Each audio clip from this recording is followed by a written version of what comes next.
Hello there, Maverick Traders. This is Imre, and welcome back to another educational video on corrective patterns. In today's class, I'll be covering the triangle. All right, let's get into it. Okay, so the triangle is one of the core Elliott Wave corrective patterns. It's an incredibly important part of my trading plan, and it is personally one of my most reliable setups. I love to trade triangles, and I hope by the end of this class, you will see why. Okay, so let's start off with what exactly is a triangle. So a triangle tends to reflect a balance of forces, and therefore they manifest as a sideways price structure. So triangles are time-based corrections, not price-based corrections, right? So they tend to go sideways. They take a long time to resolve. They're not your very steep or sharp bull pullbacks or bear market rallies. So they contain 5 overlapping waves labeled A, B, C, D, and E. And there are 2 trend lines. They're called the AC trend line and the BD trend line. So you draw the trend lines connecting the A and C points and then the B and D points to kind of visually trace out the shape of this technical pattern. There are 3 varieties of triangles. There are contracting triangles, barrier triangles, and expanding triangles. And it's very important to note that expanding triangles are exceedingly rare. Now, a running triangle occurs when wave B makes a new price extreme relative to wave A. So you can see that on these idealized line diagrams, how wave B in this bullish setup on the left actually makes a new price extreme above the start of wave A. So running triangles can be bull and bear traps. So the whole market might go long as the wave B makes a new price extreme relative to wave A, but then we get another sharp correction, a setback for wave C. And it's the same thing, just flipped for a bear market triangle, as you can see on the right-hand side here. Now, a very, very important note about triangles, and this is one of the reasons why I love trading them, is that they always occur in a position prior to the final actionary wave in the pattern of one larger degree. So what that simply means is that when you see a triangle, you know that the next movement out of the triangle will complete an entire market cycle. So what happens after a triangle resolves will often be a sharp reversal in the opposite direction. So triangles do not overstay your welcome, and they also allow you to prepare for a two-way trade. So if we're trading a bullish triangle, then what happens after that bullish triangle resolves, we will get a bearish reversal. All right, and it tends to be quite a powerful reversal.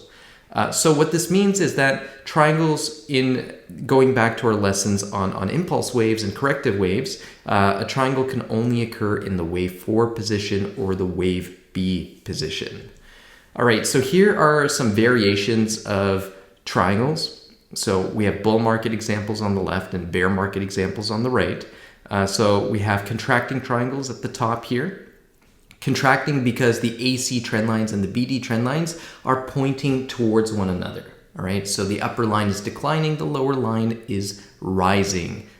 Then we have barrier triangles. So in a bull market, this is called an ascending triangle. Notice how the AC trend line is ascending, but the BD triangle is flat. And in the bear market variation, this is called a descending triangle. Once more, the BD trend line is flat and the AC trend line is descending. And then the final variation is the expanding triangle, which kind of looks like a megaphone.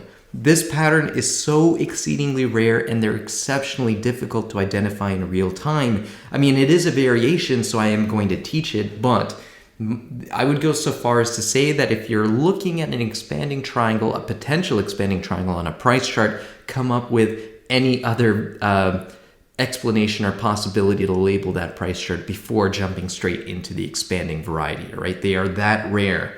I've traded a lot of triangles. I can count on the fingers of one hand how many expanding variations I've ever seen.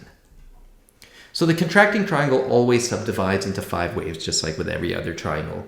And then at least 4 waves among the A, B, C, D, and E will each subdivide into a zigzag or a zigzag combination, which simply means 2 zigzags strung together. Here are some rules. Wave C never moves beyond the end of wave A.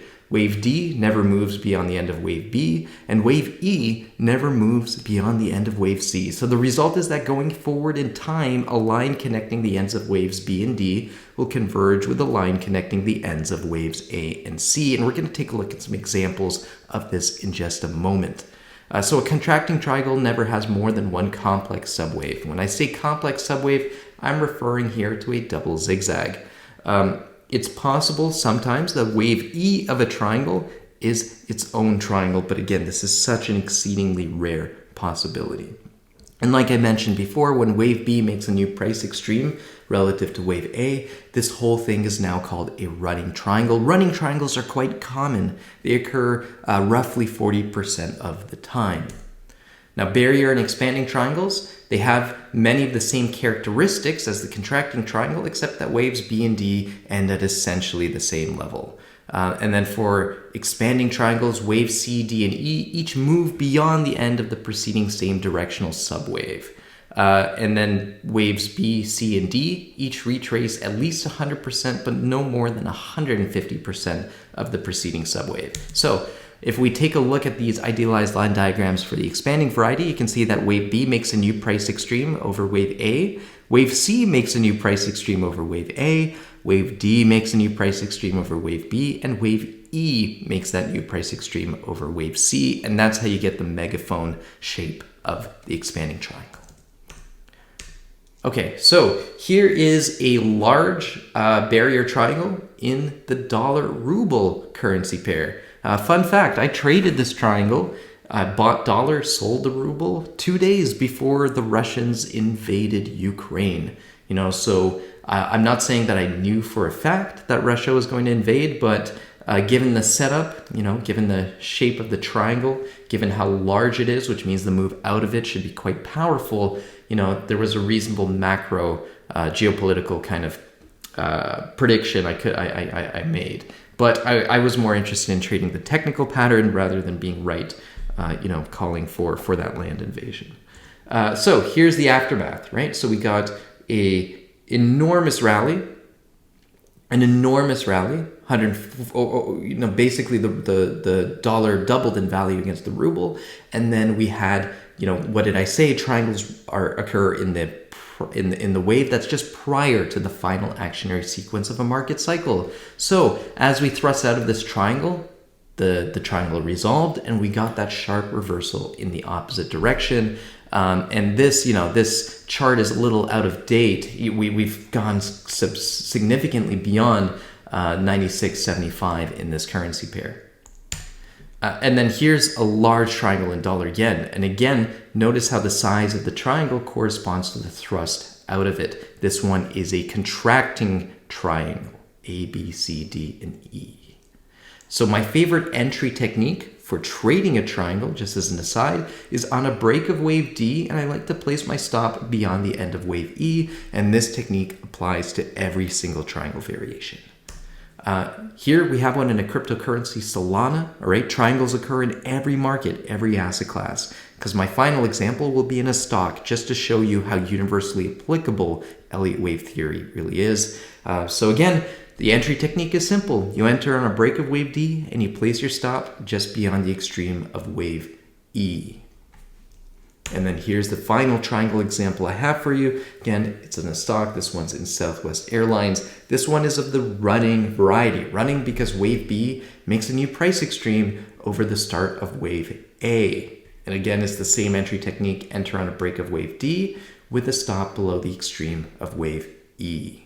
So I hope this class was helpful. I hope this introduced you to the beautiful, wonderful world of triangles. I love triangles. They're quite easy to identify in a price chart, right? We're looking for a sideways price movement, and we're going to see whether it's a contracting barrier, and in the very, very, very, very unlikely possibility that it's an expanding triangle, we might be also on the lookout for one of those. So they're very straightforward to trade. They're easy to identify, and they usually resolve with a bang. Okay, so again, thanks for watching, and I look forward to seeing you next week.